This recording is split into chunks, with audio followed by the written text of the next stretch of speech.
Hear the fat boy. Hello, everybody. We left off on Matthew 24, verse 15. So we pick it up there.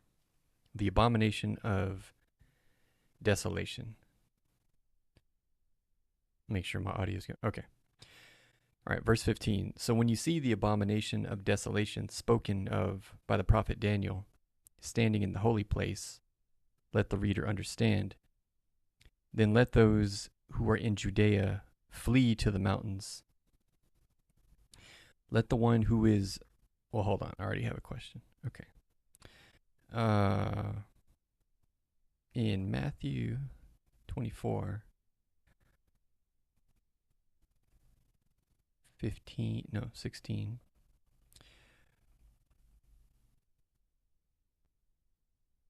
Why is the instruction to flee to the modern reader? In Matthew 24:16, Jesus provides a startlingly urgent command. Then let those who are in Judea flee to the mountains. To understand why this instruction was given and what it means for you today, we have to look at both its immediate historical trigger and its prophetic weight. The immediate context being the Roman siege. For the original audience, this was a practical survival guide. Jesus was foretelling the destruction of Jerusalem, which occurred in 70 AD. Okay. The signal. In the preceding verse, Jesus mentions the abomination of desolation standing in the holy place. Historically, many scholars link this to the Roman armies led by Titus surrounding Jerusalem and eventually desecrating the temple. The escape. Usually in ancient warfare, people fled into the walled city for protection. Jesus commanded the opposite, to get out. Church tradition suggests that many early Christians remembered this warning and fled to the mountain town of Peia, sparing them from the horrific slaughter during the Roman siege. The significance for the modern reader. While the 70 AD event is a matter of history, the Olivet Discourse is often viewed through a double fulfillment lens, meaning it applied then, but also points toward the end of the age. The command to flee emphasizes that there comes a point where business as usual is no longer an option. For a modern reader, it serves as a call to watchfulness. It suggests that the world can change rapidly, and one must be spiritually prepared to act when the signs of the times manifest. Scary. Okay. Verse 17. Let the one who is on the housetop not go down to take what is in his house, and let the one who is in the field not turn back to take his cloak. And alas, for women who are pregnant and for those who are nursing infants in those days, pray that your flight may not be in winter or on a Sabbath, for then there will be great tribulation, such as has not been from the beginning of the world until now, no, and never will be. Okay, and then in verse 20, is this describing the end times from Revelation? And is it held that I'm always asking about this because I'm concerned. Well, not concerned, but I really want to understand whether or not there's an exemption here for people that are going to be caught up in the rapture. So this stuff always is very intriguing to me, that those that are taken up in the rapture will be absent for this tribulation. Basically trying to ask, is it one and the same? as the tribulation from Revelation. To answer your questions, we have to look at how different Christian traditions piece together the prophetic puzzle. The relationship between Matthew 24 and Revelation is one of the most debated topics in theology. Is verse 20 describing the end times from Revelation? Most scholars agree that Matthew 24:20, pray that your flight may not be in winter or on a Sabbath, has a dual application. The historical view, for the early church in Jerusalem, this was literal. In 70 AD, a Sabbath flight would have been difficult because city gates were closed and traveling more than a Sabbath day's journey, about 0.6 miles, was culturally and legally restricted. The amount of rules they had is just mind-boggling. The future Revelation view, many modern readers see this as a parallel to the Great Tribulation described in Revelation, specifically chapters 6 through 19. In this view, the abomination of desolation is the Antichrist taking over a rebuilt temple in Jerusalem, triggering a period of global upheaval. Will those in the rapture be absent for this tribulation? Whether or not the church is present during the events of Matthew 24 depends entirely on which rapture timing view one holds. Okay, and we covered this. I mean, I asked this question a lot, so we covered this a lot, especially in the read-through of Revelation on this channel. So if you want to go back and look at that, I won't read through that again here because we've gone through that extensively, so I won't do that to y'all for those that are following along. So let's move on back to verse 21. Or no, sorry, 22. And if those days had not been cut short, no human being would be saved. But for the sake of the elect, those days will be cut short. Also, okay, so this is also interesting because that kind of implies, but for the sake of the elect, those days will be cut short. So that either means that the rapture won't say, like some group of Christians, whenever the end times come, that group of Christians will have to experience the tribulation, or the elect could mean those that turn to Christ after the rapture. So the ones that would be saved during the tribulation as a result of the tribulation. So let's see. In Matthew 24, 22, who are the elect? In Matthew 24:22, the term the elect, eklektos, refers to those whom God has chosen for himself. While the basic definition is chosen ones, the specific identity of this group varies depending on the theological lens used to interpret the passage. In the immediate context of Matthew 24, Jesus is describing a period of great tribulation. The elect here are the believers who are living through this period of intense distress. God shortens the duration of the suffering specifically to ensure their survival. The common interpretations being the global body of believers, many scholars view the elect as the church, or the sum total of all true followers of Christ, both Jews and Gentiles across the world. Jewish believers, some interpreters focusing on the Jewish context of Matthew's gospel and the specific reference to Judea and the temple, argue that the elect specifically refers to the remnant of Jewish people who have accepted Jesus as the Messiah. Probably not the case, given what we've already learned about Christ's mission. The chosen in salvation history, in a broader Pauline sense, like in Romans or Ephesians, the elect refers to those chosen by God's grace before the foundation of the world to receive salvation. Okay. This is interesting. Biblical usage of eklektos, the elect. To understand the flavor of the word, it helps to see how it is used elsewhere in the New Testament. Jesus Christ reference called God's chosen one in Luke. Angels referred to as elect angels in 1 Timothy. historically called Israel, historically called the chosen people in the Old Testament, and the church desired as a chosen race in First Peter.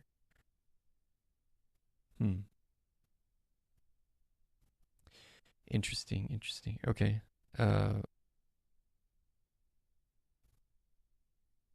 Verse 23.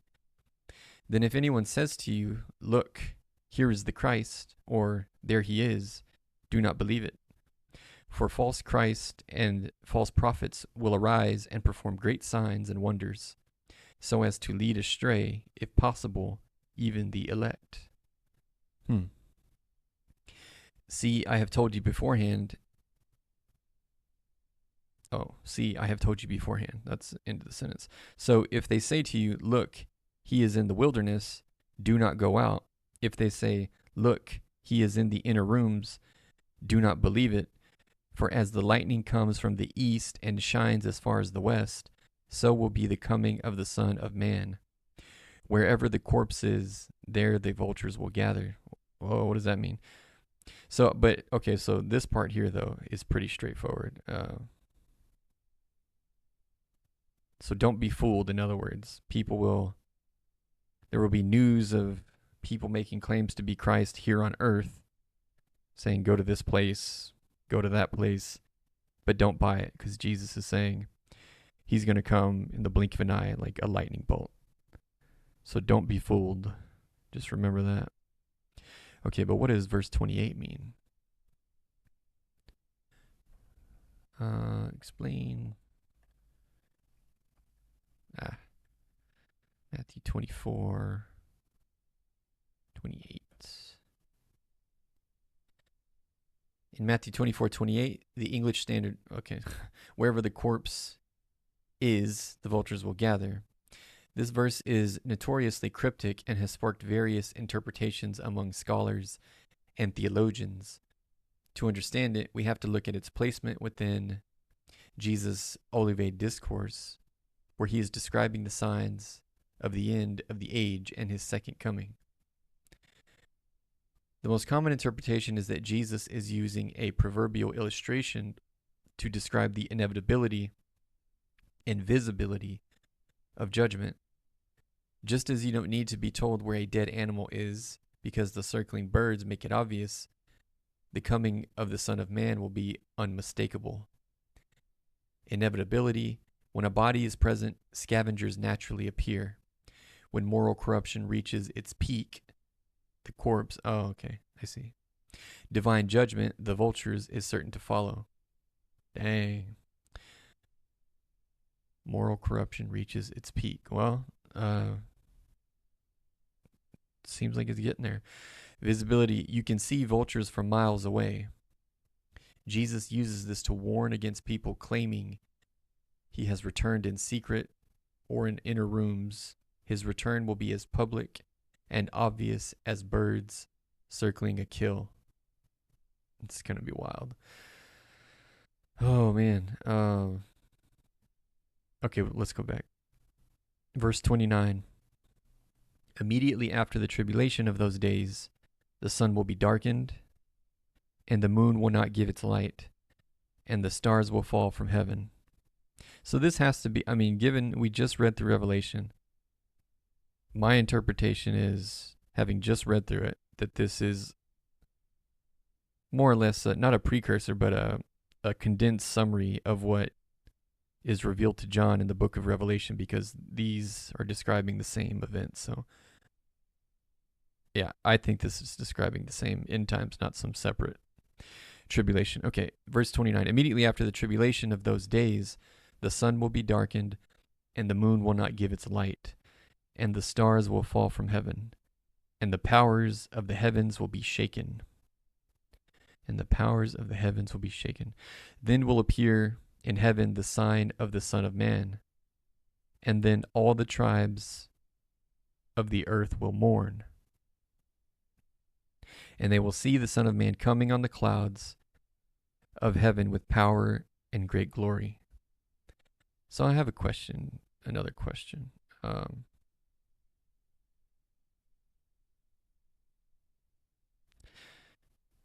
In Matthew 24:29. No, sorry, 30. Jesus called the Son of Man. Is man likely to be, or not likely, is man name for God? Certainly seems this way. No. The short answer is no. Man in this title is not another name for God. However, the title Son of Man is one of the most complex and powerful names Jesus uses for himself, because it points to both his humanity and his divine authority. Here's a breakdown of what the title actually signifies in Matthew 24:30. The human element, son of Adam. In a literal sense, the Hebrew and Aramaic idioms behind Son of Man simply mean a human being. By using this title, Jesus is affirming that he is fully human. Okay. It highlights his role as the second Adam, the one who represents all of humanity before God. Okay. Okay. That's really deep. The reason Son of Man sounds so majestic in Matthew 24:30 is that Jesus is quoting a specific prophecy from Daniel. In that Old Testament vision, Daniel sees one like a Son of Man coming with the clouds of heaven. This figure approaches the Ancient of Days, God the Father. God has a lot of cool names. Is given everlasting dominion, glory, and a kingdom, is worshipped by all peoples and nations. By calling himself the Son of Man who comes on the clouds, Jesus is claiming to be this divine kingly figure. He isn't saying man is God. He is saying that he is the specific human-like one who has been granted God's own power and authority. Okay, read my mind. Why not Son of God? While Jesus is also called the Son of God, he preferred Son of Man for a few reasons. To avoid immediate arrest, Son of God or Messiah had heavy political connotations that could have led to a premature revolt against Rome. To emphasize the incarnation, it highlights the paradox that a human being, the Son of Man, is also the one who will judge the entire world. Yeah, that's mind-bending, but okay. I accept that breakdown. That's interesting. Where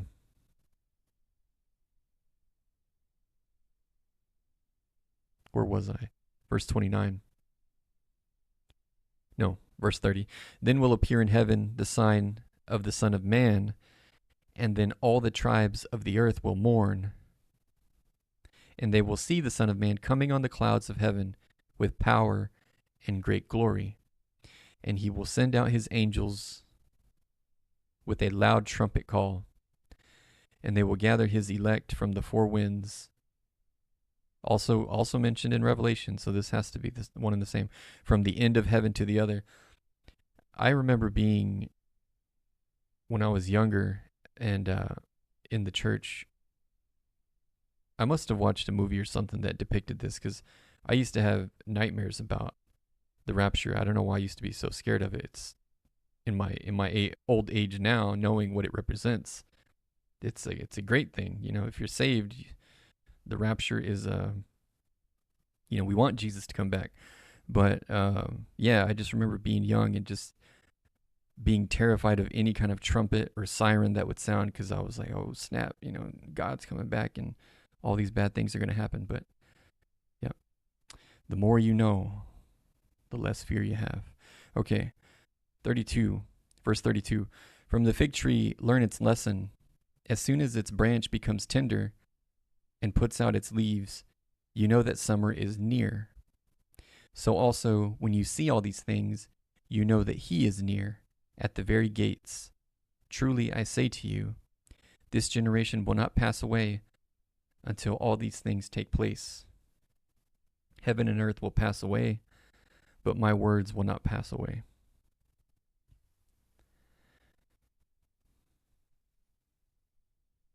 But concerning that day and hour no one knows, not even the angels of heaven, nor the Son, but the Father only. For as were the days of Noah, so will be the coming of the Son of Man. For as in those days before the flood they were eating and drinking, marrying and giving in marriage, until the day when Noah entered the ark, and they were unaware until the flood came and swept them all away. So will be the coming of the Son of Man. Then 2 men will be in the field, one will be taken and one left. 2 women will be grinding at the mill, one will be taken and one left. Therefore stay awake, for you do not know on what day your Lord is coming. But know this, that if the master of the house had known in what part of the night the thief was coming, he would have stayed awake and would not have let his house be broken into. Therefore you also must be ready, for the Son of Man is coming at an hour you do not expect. Who then is the faithful and wise servant, whom his master has set over his household, to give them food at the proper time? Blessed is that servant whom his master will find so doing when he comes. Truly I say to you, he will set him over all his possessions. But if that wicked servant says to himself, my master is delayed, and begins to beat his fellow servants and eats and drinks with drunkards, the master of that servant will come on a day when he does not expect him, and at an hour he does not know, and will cut him in pieces and put him with the hypocrites. In that place there will be weeping and gnashing of teeth.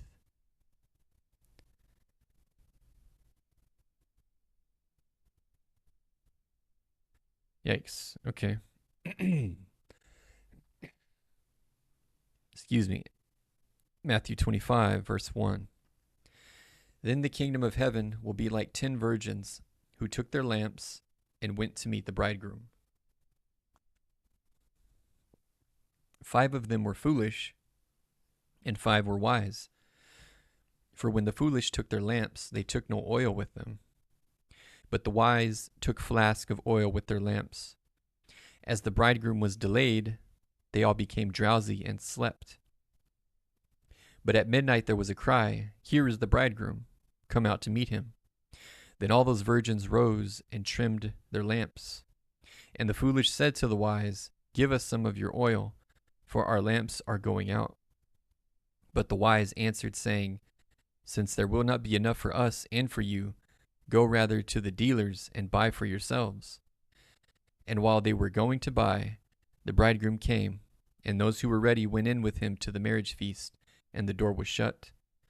Afterward, the other virgins came also, saying, Lord, Lord, open to us.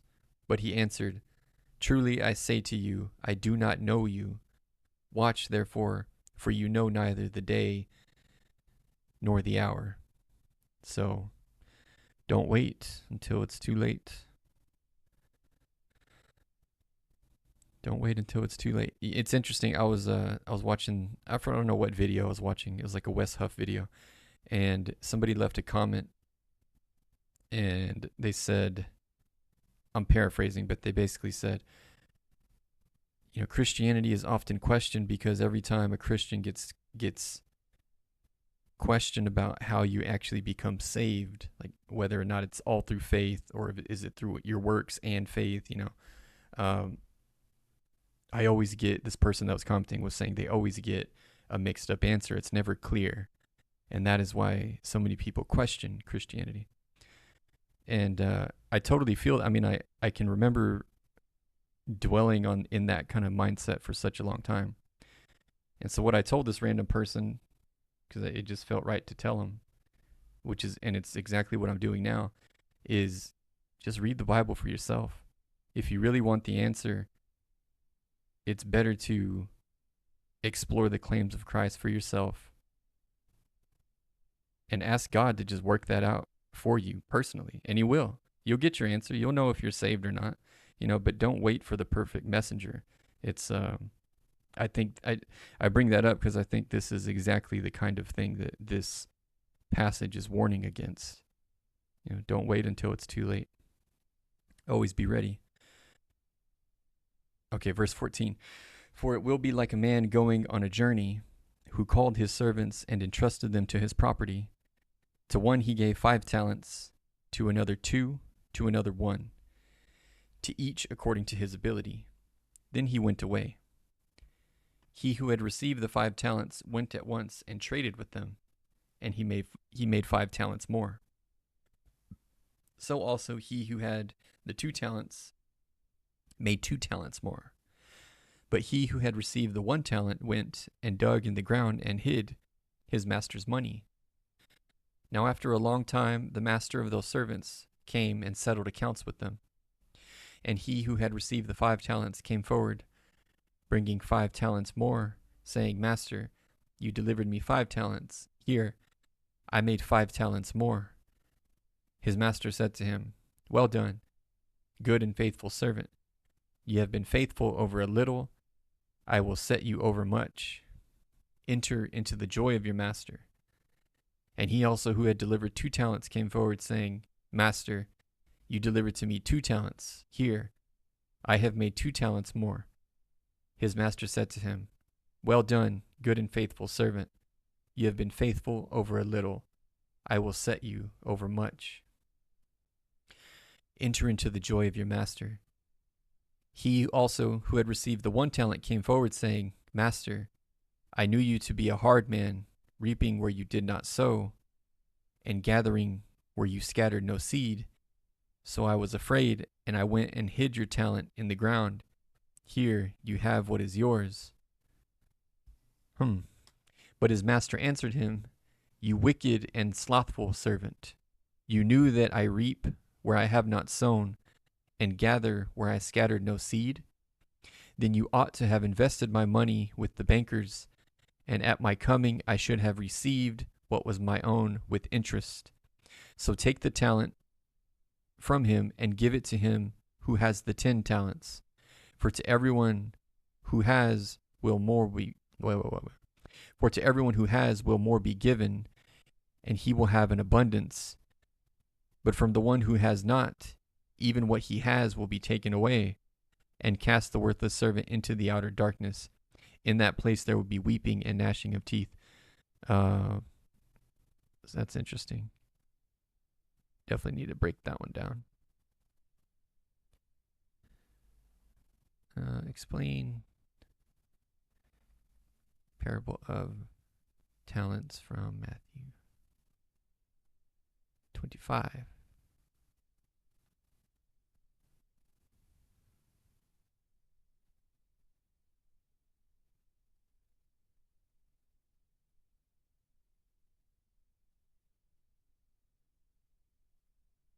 The parable of talents is one of Jesus' most famous teachings regarding stewardship, faithfulness, and the kingdom of heaven. It is set within the Olivet Discourse, where Jesus describes what his followers should do while waiting for his return. In this context, a talent was not an innate ability or skill, though we use the word that way today. The talent was a massive unit of currency. 1 talent was worth roughly 20 years of a day laborer's wages. The narrative breakdown: the story follows a master who goes on a journey and entrusts his wealth to 3 servants, distributed according to their abilities. The master gives 5 talents to the first, 2 talents to the second, 1 to the third. And as we saw, the first 2 effectively doubled what they were given, gave it back to the master. The last one dug a hole in the ground and hid his master's money out of fear. The accounting: when the master returns, he settles his accounts. He gives the exact same commendation to both the 5 talent and 2 talent servants. Well done, good and faithful servant. You have been faithful over a little. I will set you over much. Enter into the joy of your master. However, the third servant claims he hid the money because he knew the master was a hard man and was afraid. The master calls him wicked and slothful, takes his talent to give to the one who has 10, and casts him into the outer darkness. Key themes and lessons. Faithful stewardship. The parable suggests that everything we have, our time, resources, and influence, belongs to God. We are managers or stewards rather than owners. The expectation is not equal results, but equal faithfulness relative to what we have been given. Man. The danger of fear and inaction. The third servant's failure wasn't that he lost the money, it was that he did nothing. Dang. His view of the master as hard led to a paralyzed, risk-averse life. Jesus uses this to warn against a passive faith that seeks only to preserve rather than to multiply the reach of the kingdom. Man, the principle of increase. The parable concludes with a stark spiritual principle. For to everyone who has will more be given, and he will have an abundance. But from the one who has not, even what he has will be taken away. This implies that spiritual gifts and opportunities grow through use, while neglect leads to spiritual atrophy.